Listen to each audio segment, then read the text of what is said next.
नमस्कार दोस्तों, मैं निकेंद्र आपका स्वागत करता हूं अपनी एक और नई वीडियो में, जो कि रहेगी BEVAE 181 को लेकर के। आज की वीडियो में हम बात करेंगे इसके दूसरे पार्ट के बारे में।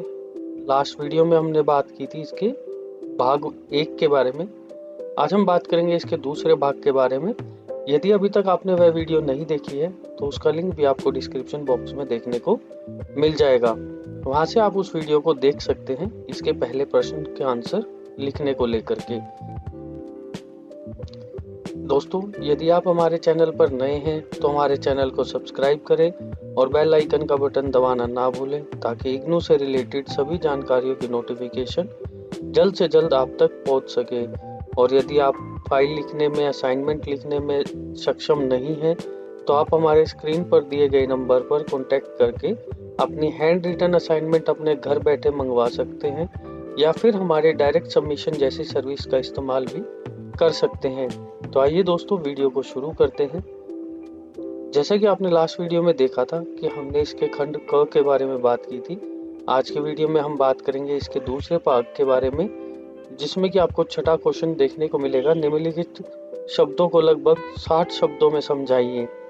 पहला रहेगा परिस्थितिकी स्त्रीवाद, दूसरा रहेगा भौगोलिक और सामाजिक अक्षमता, तीसरा रहेगा ओजोन परत के क्षरण, चौथा रहेगा अम्लीय वर्षा। इसके बाद आपको इसमें 7वां प्रश्न देखने को मिलेगा। निम्नलिखित प्रश्नों के उत्तर लगभग 150 शब्दों में दीजिए, जो कि रहेंगे अनुचित अस्पष्ट निपटान के किन्हीं 4 प्रभावों के उपयुक्त उदाहरणों के साथ समझाइए।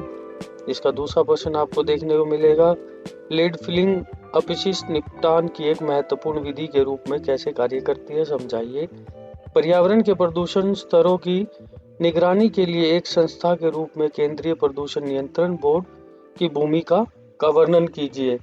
इसका लास्ट पार्ट आपको देखने को मिलेगा पर्यावरण मुद्दों और चिंताओं को दूर करने के सामूहिक क्रियाएं कैसे मदद करती हैं, समझाइए।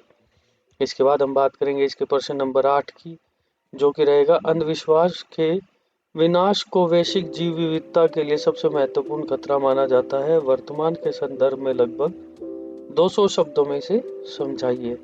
इसके बाद इसमें आपको 9वां प्रश्न देखने को मिलेगा प्रदूषित जल हमारे स्वास्थ्य और जीवन के रूपों के अस्तित्व के लिए खतरा है, जल प्रदूषण के विभिन्न कारकों के संबंध में इसे लगभग 200 शब्दों में समझाइए। इसका लास्ट प्रश्न आपको देखने को मिलेगा प्राकृतिक आपदाओं से प्रभावित लोगों को और मारे गए लोगों का अनुपात आपदा के प्रकार, तैयारियों का स्तर और जनसंख्या के घनत्व पर निर्भर करता है। इस कथन की पुष्टि कीजिए। अपने उत्तर में लगभग 250 शब्दों में उपयुक्त तर्कों और उदाहरण के साथ स्पष्ट कीजिए। तो कुछ इस तरीके से आपको इसके प्रश्न देखने को मिलेंगे। अब हम बात करेंगे इनके उत्तर को लेकर के। इसमें आपको पहला प्रश्न देखने को मिलेगा, जो कि रहेगा परिस्थितिकी स्त्रीवाद। ये छठे प्रश्न का पहला भाग है। इसके उत्तर के बारे में बात करें तो वह रहेगा परिस्थितिकी स्त्रीवाद का एक सामाजिक और राजनीतिक आंदोलन है, जो परिस्थितिकी स्त्रीवाद के विचारों का मिला जुला स्वरूप है। इसका सिद्धांत यह माना जाता है कि महिलाओं और प्रकृति के साथ समान रूप से शोषण और अत्याचार किया गया है। यह आंदोलन यह समझाता है कि सामाजिक असमानता, लैंगिक भेदभाव और पर्यावरण संकट आपस में जुड़े हुए हैं। परिस्थितिकी स्त्रीवाद के अनुसार जैसे महिलाओं को समाज में दबाया जाता है, उसी प्रकार प्राकृतिक संसाधनों का अत्यधिक उपयोग और उनका शोषण भी किया जाता है। इस आंदोलन का उद्देश्य न केवल लैंगिक समानता को बढ़ावा देना है, बल्कि प्राकृतिक संसाधनों की रक्षा करना और पर्यावरण संकटों से भी निपटना है। इसके बाद हम बात करेंगे इसके दूसरे पार्ट की, जो कि रहेगा भौगोलिक और सामाजिक असमानता। भौगोलिक असमानता और सामाजिक असमानता 2 प्रकार की असमानताएं हैं जो समाज में प्रकट होती है। भौगोलिक असमानता तब होती है जब कुछ क्षेत्रों में दूसरों के मुकाबले बेहतर प्राकृतिक संसाधन, जलवायु या अवसर होते हैं, जिससे उस क्षेत्र के लोग अधिक समृद्ध होते हैं। उदाहरण के लिए विकसित शहरों और ग्रामीण क्षेत्रों के बीच संसाधनों और अवसरों का अंतर। सामाजिक असमानता वर्गों, जातियों, लिंगों या समुदाय के बीच में असमानता को दर्शाती है। यह अक्षमता शिक्षा, स्वास्थ्य, रोजगार और सामाजिक दर्जे में दिखाई देती है। तो कुछ इस तरीके से आपको इसका दूसरा पार्ट देखने को मिलेगा। अब हम बात करेंगे 6th क्वेश्चन के तीसरे पार्ट की, ओजोन परत का क्षरण। ओजोन परत पृथ्वी के वातावरण में 20-30 किलोमीटर ऊंचाई पर स्थित है। एक गैस परत है जो सूर्य से आने वाली हानिकारक पराबैंगनी किरणों को अवशोषित करती है। ओजोन परत का संरक्षण तब होता है जब मनुष्य द्वारा छोड़े गए रासायनिक पदार्थ जो क्लोरोफ्लोरोफॉर्म कार्बन्स ओजोन अणुओं को नष्ट कर देते हैं। इससे ओजोन परत का पतला होना और ओजोन छेद होना शुरू हो जाता है। ओजोन परत का क्षरण त्वचा कैंसर, आंखों की समस्याएं और पारिस्थितिक तंत्र पर नकारात्मक प्रभाव डाल सकता है। इसके कारण नियंत्रित करने के लिए 1987 में मार्टिल प्रोटोकॉल को अपनाया गया था, जो CFCs और अन्य हानिकारक रसायनों के उत्सर्जन को सीमित करता है। इसके बाद आपको छठे क्वेश्चन का चौथा पार्ट देखने को मिलेगा, अम्लीय वर्षा। अम्लीय वर्षा वह वर्षा होती है जिसमें सामान्य वर्षा की तुलना में अधिक अम्लीय पदार्थ होते हैं, जैसे कि सल्फ्यूरिक एसिड और नाइट्रिक एसिड। यह रसायन मुख्यतः रूप से औद्योगिक गतिविधियों से उत्सर्जित होते हैं, जैसे कोयला जलाने से, वाहनों के धुएं से और कुछ रासायनिक प्रतिक्रियाओं से। जब ये रसायन वायुमंडल में मिश्रित होते हैं तो वे पानी के अणुओं के साथ मिलकर अम्लीय वर्षा का निर्माण करते हैं। तो कुछ इस तरीके से आपको सिक्स्थ क्वेश्चन का फोर्थ पार्ट देखने को मिलेगा। अब हम बात करेंगे इसके सातवें क्वेश्चन की, जिसमें आपको पहला पार्ट देखने को मिलेगा, अनुसूचित अपशिष्ट निपटान के लिए 4 प्रभावों का उपयुक्त उदाहरण के साथ समझाइए। इसके उत्तर के बारे में हम बात करेंगे, जो कि रहेगा, अनुचित अपशिष्ट निपटान से पर्यावरण और मानव जीवन पर गंभीर प्रभाव पड़ते हैं। इस प्रकार के निपटान में कचरे को बिना किसी उचित प्रबंधन के खुला छोड़ देना, जल स्रोतों में डालना या जलवायु प्रदूषण को बढ़ावा देना शामिल है। इसके निम्नलिखित प्रभाव हैं, जिसमें आपको देखने को मिलेगा, प्रदूषण। कचरा खुले में फेंका जाता है तो वह हवा, पानी और मृदा प्रदूषण का कारण बन जाता है। उदाहरण के लिए प्लास्टिक का कचरा जलाने से जहरीले रसायन उत्पन्न होते हैं जो हवा को प्रदूषित करते हैं। इसके बाद आपको दूसरा पॉइंट देखने को मिलेगा, वह रहेगा स्वास्थ्य की समस्याएं। अनुचित कचरा निपटान से विभिन्न रोगों का प्रकोप बढ़ सकता है। उदाहरण के लिए खुले में पड़ी गंदगी से मच्छरों का प्रजनन होता है जो मलेरिया और डेंगू जैसे रोग फैलाते हैं। वनस्पति और जीव जंतु पर प्रभाव।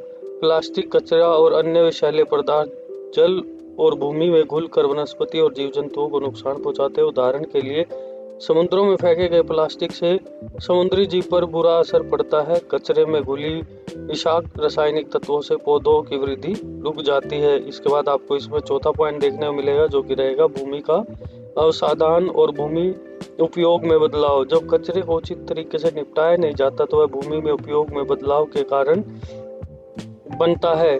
जमीन पर कचरे का जमाव भूमि की उपजाऊता को घटाता है और कृषि के लिए उपयोगी भूमि को बंजर बना सकता है।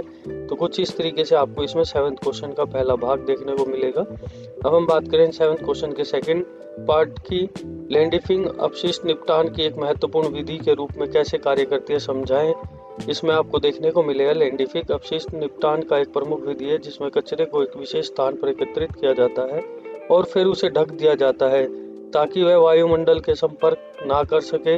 यह प्रक्रिया खास तौर पर बड़े पैमाने पर कचरा निपटाने के लिए उपयोगी है, खासकर शहरी क्षेत्रों में। अब इसके फायदे के बारे में हम बात करेंगे, जो कि रहेगा प्राकृतिक संसाधनों की बचत। दूसरा रहेगा सुरक्षा। अब हम बात करेंगे, हालांकि लैंडफिलिंग की कुछ समस्याएं भी उत्पन्न करती हैं, जो कि रहेंगी, यह भूमि का बहुत बड़ा हिस्सा घेरती है जिससे भूमि उपयोग में कमी आती है। लैंडफिल के कचरे से उत्पन्न ग्रीन हाउस गैसें जैसे मीथेन पर्यावरण को नुकसान पहुंचाती हैं। लंबे समय में लैंडफिल स्थल पर नमी और प्रदूषण की संभावना बढ़ जाती है। अब हम बात करेंगे इसके तीसरे प्रश्न की, पर्यावरण प्रदूषण के स्तरों की निगरानी के लिए एक संस्था के रूप में केंद्रीय प्रदूषण नियंत्रण बोर्ड की भूमिका का वर्णन कीजिए। अब हम बात करें, केंद्रीय नियंत्रण बोर्ड भारत का एक महत्वपूर्ण निकाय है जो पर्यावरण के प्रदूषण और स्तरों की निगरानी करता है और प्रदूषण नियंत्रण के उपायों को लागू करता है। CPCB का उद्देश्य स्रोतों की पहचान करना, उनकी निगरानी करना और प्रदूषण कम करने के लिए मानक निर्धारित करना है। इसकी कुछ मुख्य भूमिकाएं हैं। प्रदूषण स्तरों की निगरानी, इसमें पहला पॉइंट आपको देखने को मिलेगा। इसके बाद आपको दूसरा पॉइंट देखने को मिलेगा, प्रदूषण नियंत्रण मानक। तीसरा पॉइंट देखने को मिलेगा, परिस्थिति सुरक्षा उपाय। चौथा देखने को मिलेगा, सार्वजनिक जागरूकता। तो इसके बाद हम बात करेंगे इसके चौथे पॉइंट प्रश्न की 7वें पार्ट के, जो कि रहेगा, पर्यावरण मुद्दों और चिंताओं को दूर करने में सामूहिक क्रियाएं कैसे मदद करती है, समझाएं। सामूहिक क्रियाएं समाज में विभिन्न हिस्सों द्वारा मिलकर की जाने वाली क्रियाएं होती है जो पर्यावरण समस्याओं को हल करने में मदद करती है। सामूहिक क्रियाओं के तहत विभिन्न नागरिक संगठन, सरकारी एजेंसियां और समुदाय मिलकर काम करते हैं ताकि प्रदूषण को कम किया जा सके और पर्यावरण को बचाया जा सके। अब हम बात करें सामूहिक क्रियाओं के जो लाभ होते हैं उनके बारे में, वह रहेंगे सशक्त समर्थन, दूसरा पॉइंट रहेगा सार्वजनिक जागरूकता, तीसरा पॉइंट रहेगा स्थानीय समाधान, चौथा पॉइंट रहेगा नीतिगत परिवर्तन। तो इस तरीके से आपको इसमें 4 पॉइंट देखने को मिलेंगे। अब हम बात करेंगे इसके 8वें प्रश्न को लेकर के, जो कि रहेगा अंधविश्वास के विनाश को वैश्विक जीव विविधता के लिए सबसे महत्वपूर्ण खतरा माना जाता है, वर्तमान के संदर्भ में 200 शब्दों में स्पष्ट कीजिए। अब हम बात करेंगे इसके उत्तर की।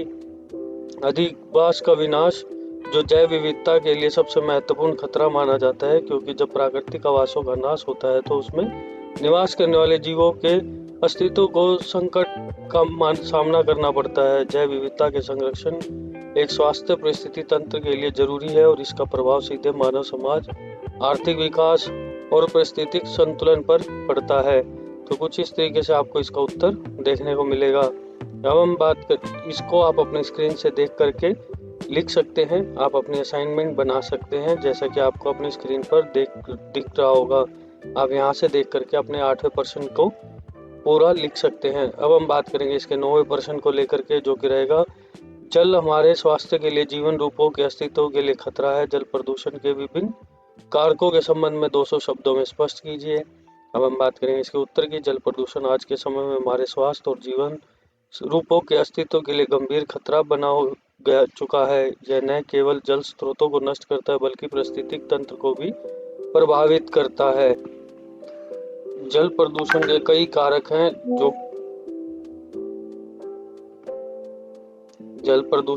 कारक हैं जो इसे बढ़ाने में योगदान देते हैं। इसमें पहला आपको देखने को मिलेगा औद्योगिक अपशिष्ट, दूसरा इसमें देखने को मिलेगा कृषि अपशिष्ट, तीसरा देखने को मिलेगा घरेलू अपशिष्ट, चौथा पॉइंट इसमें आपको देखने को मिलेगा प्लास्टिक कचरा और अन्य ठोस कचरे का मिलना, और पांचवा पॉइंट देखने को मिलेगा स्वच्छता की कमी। तो इस तरीके से आपको इसका आंसर देखने को मिलेगा। अब हम बात करेंगे इसके 10वें प्रश्न की, जो कि रहेगा प्राकृतिक आपदाओं से प्रभावित लोगों और मारे गए लोगों का अनुपात के प्रकार की तैयारी का स्तर और उनकी जनसंख्या के घनत्व पर निर्भर करता है। इस कथन की पुष्टि कीजिए, अपने उत्तर को 250 शब्दों में स्पष्ट कीजिए। प्राकृतिक आपदाएं जैसे भूकंप, तूफान, बाढ़ और सूखा मानव जीवन की संपत्ति के लिए गंभीर खतरा पैदा करती हैं। इन आपदाओं से प्रभावित लोगों और मारे गए लोगों का अनुपात केवल आपदा के प्रकार पर निर्भर करता है। तो कुछ इस तरीके से आपको इसका आंसर देखने को मिलेगा। उसमें पहला पॉइंट आपको देखने को मिलेगा, जो कि रहेगा आपदा के प्रकार।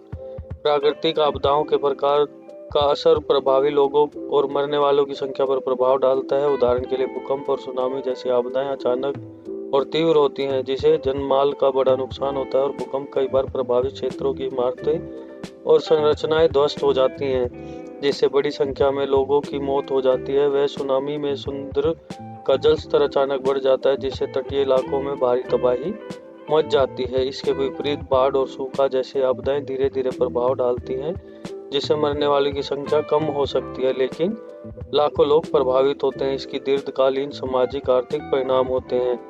अब हम बात करेंगे इसके दूसरे पॉइंट की, जो कि रहेगा तैयारी का स्तर। प्राकृतिक आपदाओं से बचने के लिए किसी क्षेत्र को अपनी बेहतर तैयारी होगी, वहाँ जनमाल का नुकसान उतना ही कम होगा।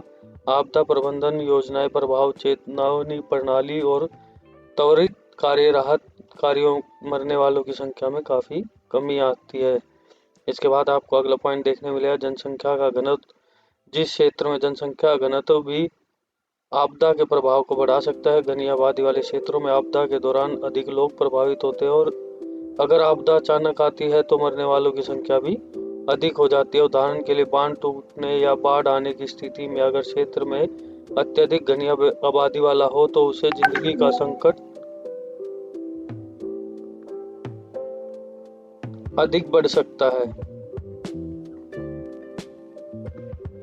इसके बाद हम बात करेंगे अगले पॉइंट की, जो कि रहेगा सामाजिक और आर्थिक स्थिति। इसके बारे में भी हमने इसमें डिस्क्राइब किया, जैसा कि आप अपनी स्क्रीन पर देख पा रहे होंगे। सामाजिक और आर्थिक स्थिति भी आपदा के प्रभाव को प्रभावित करती है। गरीब और कमजोर वर्गों के लोग अधिक प्रभावित होते हैं, क्योंकि उनके पास आपदा से निपटने के लिए संसाधन नहीं होते हैं। तो इस तरीके से आपको इसमें चौथा पॉइंट देखने को मिलेगा। इसके बाद आपको इसका निष्कर्ष देखने को मिलेगा, जो कि रहेगा हर प्रकार यह स्पष्ट है कि प्राकृतिक आपदाओं से प्रभावित लोग और मारे गए लोगों का अनुपात आपदा के प्रकार, तैयारी स्तर और जनसंख्या के घनत्व पर निर्भर करता है। तो कुछ इस तरीके से इसमें आपको पूरा सॉल्यूशन देखने को मिलेगा। दोस्तों, यदि वीडियो में दी गई जानकारी आपको अच्छी लगी हो तो चैनल को सब्सक्राइब करें, वीडियो को ज़्यादा से ज़्यादा शेयर करें ताकि सभी लोगों तक यह वीडियो पहुंच सके। और अधिक जानकारी के लिए आप हमारे व्हाट्सएप नंबर पर भी कांटेक्ट कर सकते हैं या हमारे व्हाट्सएप चैनल को भी ज्वाइन कर सकते हैं, जिसका लिंक आपको डिस्क्रिप्शन में देखने को मिलेगा। अगर आपने इसका पहला पार्ट नहीं देखा है तो उस वीडियो का भी डिस्क्रिप्शन में आपको लिंक देखने को मिलेगा। आप पहले 5 प्रश्नों के उत्तर वहां से देख करके लिख सकते हैं। वीडियो में अंत तक बने रहने के लिए आपका बहुत बहुत धन्यवाद।